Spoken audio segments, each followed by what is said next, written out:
आज हम Bhagavad Gita chapter 17 the divisions of faith के श्लोक 1 को कवर करने वाले हैं। रोज की तरह पहले मैं संस्कृत में श्लोक को पढ़ूंगी, उसके इंग्लिश ट्रांसलेशन को देखेंगे और मीनिंग को समझेंगे। तो चलिए शुरू करते हैं।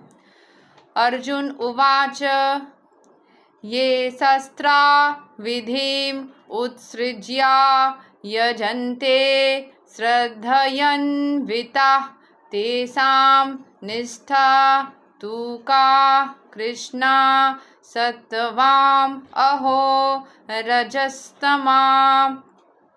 Arjun inquired, O Krishna, what is the situation of those who do not follow the principles of scriptures but worship according to their own imagination?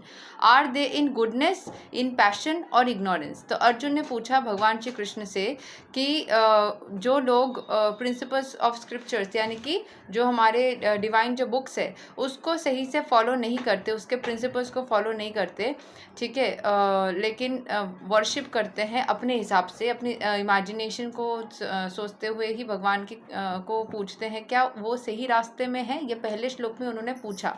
इसके एक्सप्लेनेशन को हम देखेंगे, लेकिन अगले श्लोक में भगवान उसको समझाएंगे, ठीक है। So in the 4th chapter 39th verse it is said that a person faithful to a particular type of worship gradually becomes elevated to the stage of knowledge and attains the highest perfectional stage of peace and prosperity.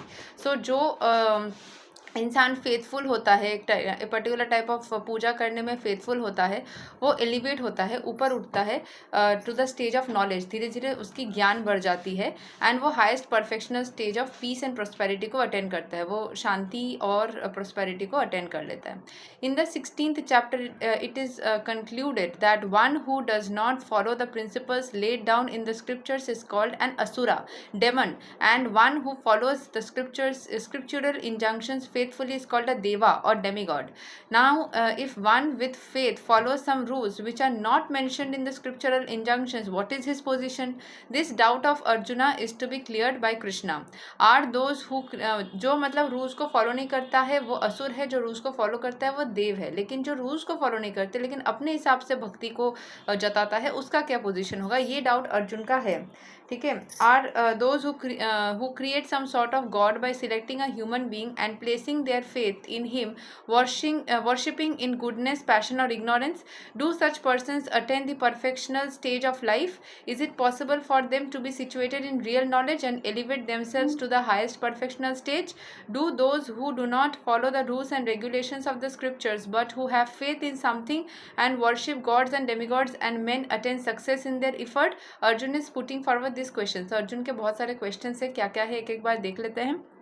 पहले पूछा गया है कि the doubt of Arjun has to be cleared, are those who create some sort of god by selecting a human being and placing their faith in him, worshipping in goodness, मतलब कोई इंसान को जो भगवान समझ के उसी इंसान को पूजा करता है, क्या वो गुडनेस के मूड में, जैसे सब स्वामी जी, माता जी, बाबा जी को करते हैं वैसा, क्या वो सही रास्ते हैं, चल रहे हैं? पहला क्वेश्चन अर्जुन ने पूछा। Second question, do such persons attend the perfectional stage of life, क्या वो परफेक्ट लाइफ को अटेंड कर पाते हैं?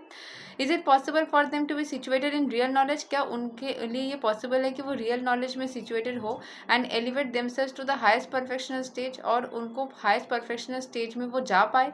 Do those who do not follow the rules and regulations of the scriptures but who have faith in something and worship gods and demigods and main attain success in their effort, मतलब ये सारे लोग जो rules and regulations को follow नहीं करते, scripture को देखते नहीं, लेकिन फेथ है उनको भगवान में, तो उसको क्या सक्सेस मिलेगी उसके एफर्ट्स के हिसाब से? मतलब वो अपने हिसाब से पूजा करता है तो उसको क्या मिलेगी? Arjun is putting forward this questions. ये सारे क्वेश्चंस अर्जुन के हैं। ये सारे क्वेश्चंस के आंसर्स क्या रहेंगे ये हम अगले दिन दूसरे श्लोक में देखेंगे, जो कि श्लोक नंबर 2 होगा। इसको देखने के लिए आप लोग कल दोबारा जुड़िएगा। आज के लिए भगवद गीता यहीं तक, तब तक के लिए हरे कृष्ण, राधे राधे, जय श्री राम।